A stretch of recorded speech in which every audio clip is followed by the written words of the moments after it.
One of the most common questions a believer who wishes to defend his or her faith may be pressed with is, if there's a good God out there, why in the world is there still all this evil and suffering? Why hasn't he stopped it yet? Well, my friends, I think that God put a contingency plan in place from the very beginning, and that plan just hasn't reached its fulfillment yet. You see, I have a $1 bill that sits on my desk that reminds me of what a contingency plan actually is. This is a bill from 1935. It's a gold certificate, and it has the word Hawaii stamped on the front and the back. And when I saw this bill, I wanted to know why it was that the word Hawaii was stamped on this currency. And it turns out that it was actually a contingency plan by the United States government in the beginning of World War II to make sure that they had a plan in place in case the Empire of Japan decided to attack the territory of Hawaii. And on December 7, 1941, their concern was justified.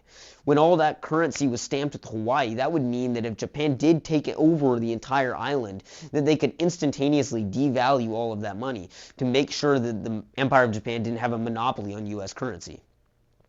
I believe that God also put a contingency plan in place from the very beginning. He created you and I with the ability to freely choose. He created Adam and Eve with the ability to freely choose, knowing full well that they would choose to reject him. And what he did was he said, I want to give them free will. And instead of them bearing the punishment of that choice, I'm going to take that on the cross.